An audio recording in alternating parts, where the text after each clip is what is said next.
그 중에 제일은 사랑이라. 그 중에 제일은 무엇이라고요?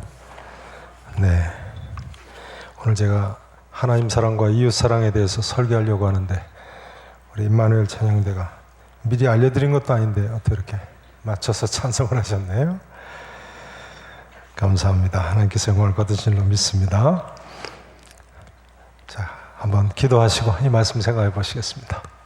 할렐루야. 우리 하나님 아버지, 참 좋으신 하나님께서 저희와 함께 해주심으로 세상에서 건짐받고 이처럼 주님 앞에 또 한 주간을 시작하며 나왔습니다. 하나님, 우리의 경배를 받으시옵소서. 이제 말씀을 들을 시간이 되었습니다. 천지는 변해도 1.1획도 변함이 없는 진리의 말씀이 여기 있는 줄로 믿사오니 다시 한번 진리 안에서 기뻐하고 진리 안에서 은혜 받고 진리 안에서 갈 길에 지시함을 받고 일어설 수 있는 우리 모두가 되게 하옵소서. 온전히 주께 맡기기를 원하여서 부족한 종이 예수 그리스도 이름으로 다시 한번 더 간절히 기도합나이다. 아멘. 오늘은 가장 중요한 하나님 말씀입니다. 잘 들으시기 바랍니다. 물론 하나님의 말씀이 다 중요합니다만 오늘 본문에 보시면 서기관 중에 한 사람이 예수님께 모든 계명 중에 첫째가 무엇이니까 하고 질문을 했다는 것입니다. 이때 예수님께서 뭐라고 대답하셨습니까? 자, 29절에서 31절 다시 한번 읽어보시죠. 29절에서 31절 자, 함께 읽으십니다. 예수께서 대답하시되 첫째는 이것이니 이스라엘아 들으라. 주 곧 우리 하나님은 유일한 주시라. 내 마음을 다하고 목숨을 다하고 뜻을 다하고 힘을 다하여 주 너의 하나님을 사랑하라 하신 것이요. 둘째는 이것이니 내 이웃을 내 자신과 같이 사랑하라 하신 것이라. 이보다 더 큰 계명이 없느니라. 아멘. 이보다 더 큰 계명이 없느니라. 같은 기록이 실린 마태복음 22장에 보면 크고 첫째 되는 계명이라는 표현을 쓰셨죠. 이보다 더 큰 계명이 없느니라. 크고 첫째 되는 계명. 그러니까 우리 모두는 어떻게든 이렇게 믿고 이렇게 살아야 하는 것입니다. 그럼 우리가 어떻게 믿고 어떻게 살아야 하는 것입니까? 오늘 본문은 첫째는 하나님을 사랑할 것과 둘째는 이웃을 사랑할 것을 가르치고 계시죠. 근데 예수님께서는 이 두 가지를 가르치시기 전에요, 이스라엘아 들으라. 주 곧 우리 하나님은 유일한 주시라 하는 말씀을 먼저 하십니다. 예수님께서는 하나님을 사랑하라고 하시기 전에 먼저 하나님의 유일성을 거론하고 계십니다. 주 곧 우리 하나님은 어떤 주시라고요? 유일한 주시라고요. 물론 이 말씀은 구약성경 신명기 6장 4절 5절 말씀을 순서대로 인용한 말씀입니다만 분명한 사실은요, 우리 삶의 모든 지표는 하나님의 이 유일성이 대전제인 것입니다. 우리 삶의 모든 면은요, 하나님의 유일하신 하나님이심에서부터 출발해야 되는 것입니다. 예수님께서는 주 너의 하나님을 사랑하라 하셨습니다만 이것도 여러분, 하나님은 유일하신 하나님이신 것을 먼저 믿으심으로 출발해야 합니다. 하나님이 유일하신 하나님이심을 믿지 않으면 하나님을 사랑한다는 것이 무슨 의미가 있습니까?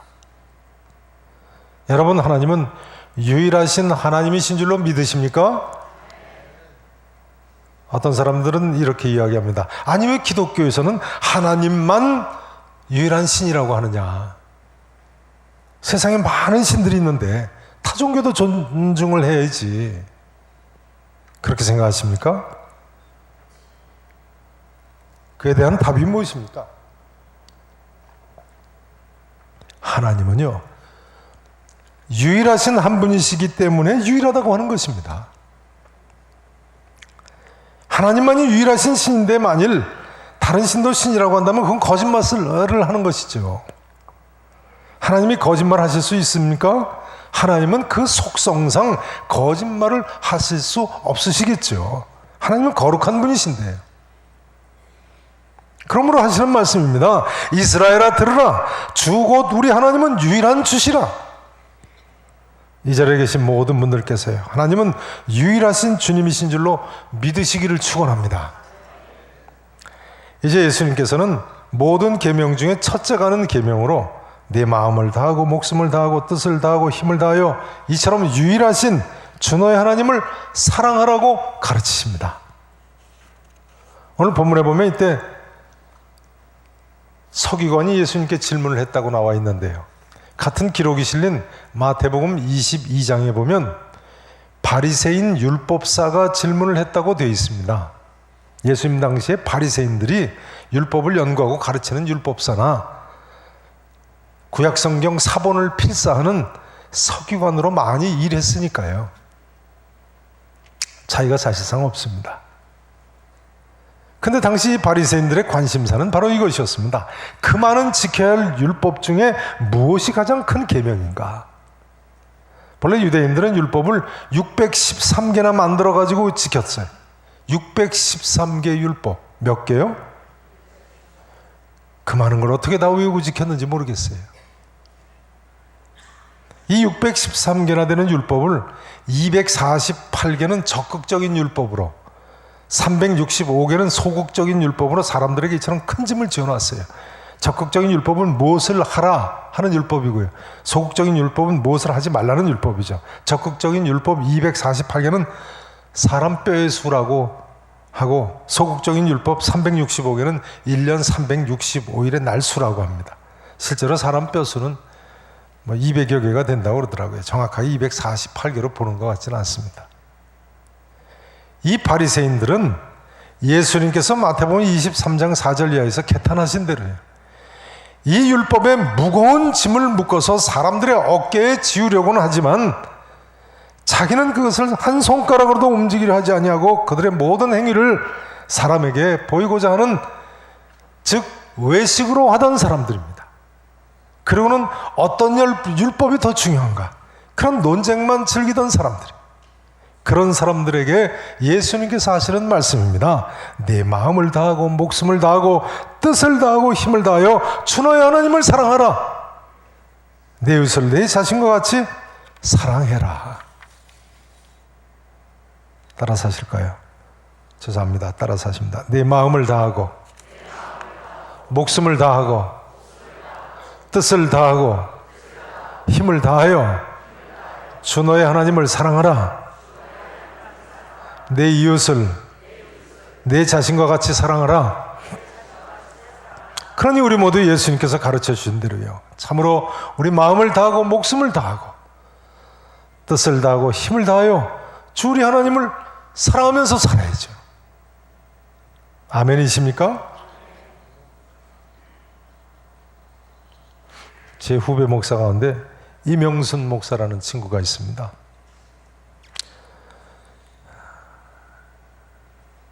예전에 제가 신림동 제일성도교회 청년부를 할 때 청년이었는데요, 이 친구가 예전에 여기 부평 대우자동차 근로자로 있었습니다. 근데 은혜를 받고는 신학교를 갔어요. 대우자동차를 사임하고. 근데 얼마나 헌신을 했는지요. 신학교를 졸업하고는 전라남도 광양에 내려가서 개척교회를 하는데 사례를 한 푼도 안 받았어요. 목사가 사례 한 푼도 안 받으면 좋을 것 같으십니까?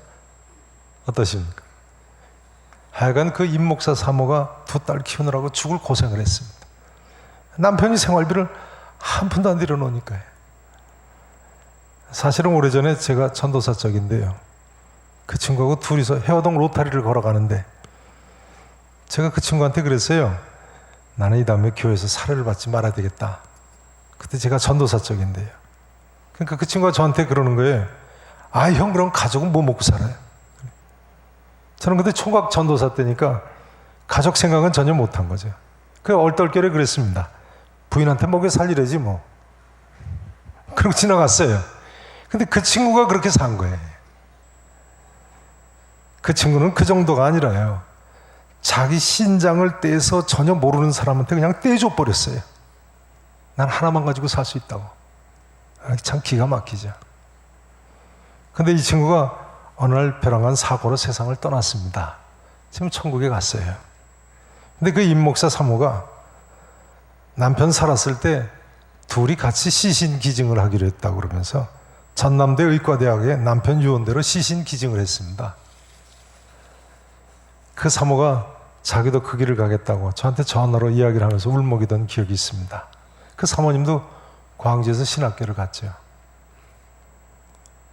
그 사모님은 남편이 세상을 떠나면서 광양교에서 퇴직금으로 1,400만 원을 드렸다는 거예요. 당시 1,400만 원이면 큰 돈입니다. 그 전 재산을 자기들이 가려고 선교 훈련을 받던 만주 고아원으로 전부 다 보내버렸어요. 참 이런 하나님의 사람들을 보면요, 마음을 다하고 목숨을 다하고 뜻을 다하고 힘을 다한다는 것이 어떤 것인가 두 눈으로 보는 것 같습니다. 나중된 자가 먼저 된다고. 그 임목사는 저한테 전도받은 사람이거든요. 저보다 나중에 예수 믿은 친구입니다만 저보다 먼저 된 것 같아요. 저는 한국 교회를 낙관만 하지도 않습니다만 비관도 하지 않습니다. 이처럼 그야말로 마음을 다하고 목숨을 다하고 뜻을 다하고 힘을 다하여 하나님 사랑하는 대단한 성도들이 있기 때문입니다. 한국 교회 함부로 비난하지 마세요. 오늘날 이 교회는요, 이런 순교자들의 헌신 위에 세워준 교회인 것입니다. 자, 그럼 하나님께서 왜 이처럼 우리에게 하나님을 사랑하라고 하십니까? 왜요? 그것은요, 하나님께서 우리를 이처럼 사랑하시기 때문이라는 것이 오늘 본문의 행간의 내용입니다. 그것이 행간의 내용이에요. 하나님께서 이처럼 마음을 다하고 목숨을 다하고 뜻을 다하고 힘을 다하여 우리를 사랑하시니까 너희도 하나님을 사랑하라는 가르침이신 것입니다. 애초에 신명기 6장 5절 말씀, 하나님께서 이스라엘 자손들을 애굽에서 이끌어내신 후에 하시는 말씀이죠. 또한 광야 40년 동안 지켜주신 후에 하시는 말씀이죠. 너는 그러니 마음을 다하고 뜻을 다하고 힘을 다하여 내 하나님 여호와를 사랑하라. 하나님께서 이토록 너희를 사랑하셨으니 너희도 하나님을 사랑하라는 말씀입니다. 오늘 예수님의 말씀도 하나님께서 우리를 이처럼 사랑하신다, 그리고 너희도 하나님을 이처럼 사랑하는 것이 마땅하도다 하는 논지인 것입니다. 그러면요, 이제 이 질문을 드리지 않을 수 없습니다. 하나님께서 우리를 이처럼 사랑하시는 것을 우리가 어떻게 알 수 있습니까? 아니, 하나님께서 나 아무개를 이처럼 사랑하시는 것을 내가 어떻게 알 수 있습니까? 바로 예수 그리스도의 십자가를 통해서 알 수 있는 것입니다. 또한 광야와 같은 인생길에서 그동안 나를 지켜주시고 인도해 주신 것을 보면 확실히 알 수가 있는 것입니다. 십자가는 더할 수 없이 하나님의 사랑을 나타내고 있습니다. 내가 나를 사랑하느냐 하는 요한복음 21장의 질문은 예수님께서 십자가에 돌아가시고 나서 하신 질문이죠. 십자가에 돌아가시고 나서 부활하신 후에 제자들에게 나타나서 하신 질문이죠. 나는 이토록 죽도록 너를 사랑하는데 너도 나를 사랑하느냐 하고 제자들에게 하시는 질문인 것입니다. 세상 누구보다도 오늘 이 말씀을 하신 예수님 자신이 바로 이런 목숨까지 내버린 치열한 삶의 모습을 우리에게 보여주셨습니다. 모든 사람은 예수 그리스도의 십자가에서 하나님의 사랑을 발견할 수가 있어야 되는 것입니다. 흔히 많은 사람들이요, 예수가 왜 십자가에 돌아가셔야만 했느냐고 질문을 합니다. 예수님은 하나님의 아들이라는데 왜 십자가에 못 박혀 돌아가야만 되느냐? 그게 말이 되냐? 그러나 십자가에 돌아가심은요, 무한한 하나님의 사랑을 우리에게 더할 수 없이 잘 보여준 사건이라는 사실을 아는 사람은 더 이상 이런 질문을 하지 않습니다. 더 이상 이런 질문을 하지 않습니다. 그저 그 놀라운 엄청난 하나님의 사랑에 감격하며 감사하며 하나님을 더더욱 사랑하게 되는 것입니다.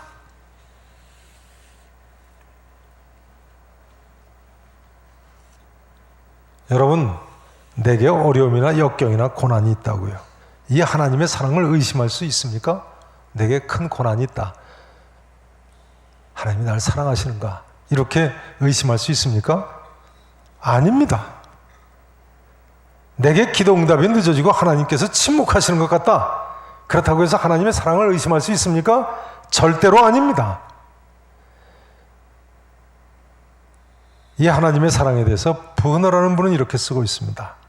하나님을 사랑하라. 이것은 첫째 되는 위대한 계명이다. 특별히 광야에서는 더욱 하나님을 사랑하라 했어요. 특별히 어디에서요? 광야에서는 더욱 하나님을 사랑하라. 부모는요, 잠잠히 있는 것 같은 때도 사실은 자녀를 변함없이 사랑하는 사람입니다. 틀림없는 사실이죠. 사실은 사랑하기 때문에 필요해서 어떤 때는 잠잠히 있을 때가 있어요. 예를 들자면요, 자녀가 하도 말이 안 되는 소리를 해서, 또 때로는 도무지 말이 안 통해서 잠잠히 있을 때도 있어요. 저만 그러나요? 왜 그럴 때 있지 않으십니까? 사춘기 자녀들 키우면서 보면 도무지 말이 안 통할 때가 있어요. 가만히 있죠, 뭐. 부모가 자녀에게 필요하다고 생각할 때는 잠잠히 기다리고 깨닫기를 기다릴 때도 있습니다. 또 때로는 부모가 꾸짖고 때려준다. 그때도 사실은 사랑하는 거예요? 사랑하지 않는 거예요? 사랑하는 거죠.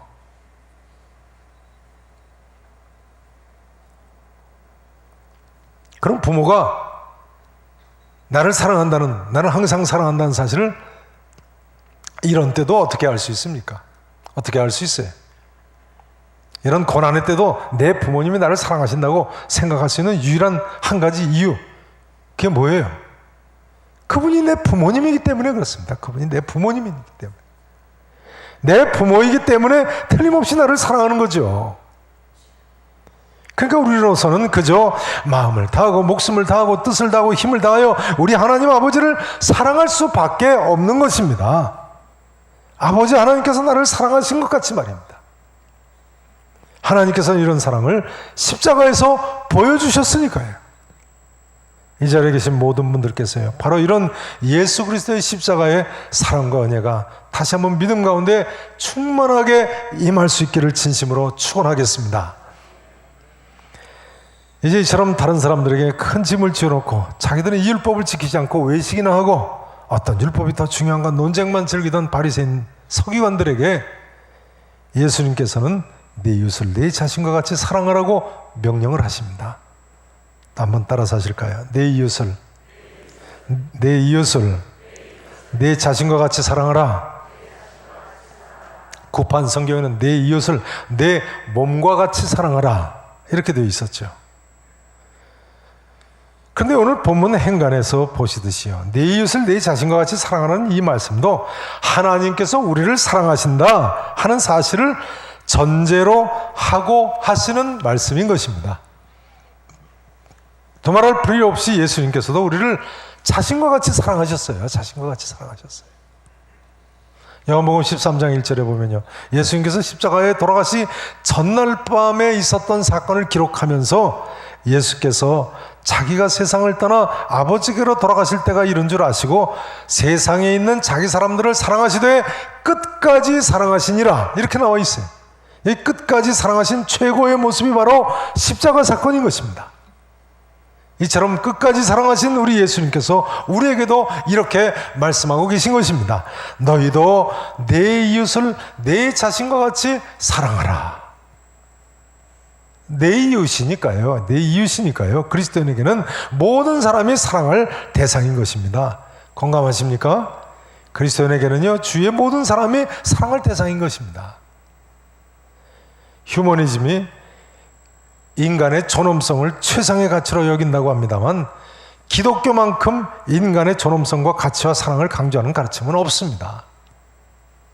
예수님께서는 내 이웃을 내 자신과 같이 사랑하라, 내 원수를 사랑하라고 가르치더니 십자가에서 이런 이웃 사랑의 최고의 모범을 보이셨습니다. 예수님께서는요, 심지어 자신을 못 박는 사람들을 두고도 하나님께 아버지의 죄를 사여 주옵소서 용서의 기도를 하셨는데요, 이런 예수 그리스도의 십자가 사랑으로 전에는 하나님과 원수되었던 우리까지도 이제는 값없이 구원에 이르게 됐습니다. 믿으실 수 있기를 축원합니다. 성도 여러분, 우리는 오늘날까지 서로 어느 정도 사랑해 왔고 또 앞으로 어떻게 사랑해야 한다고 생각하십니까?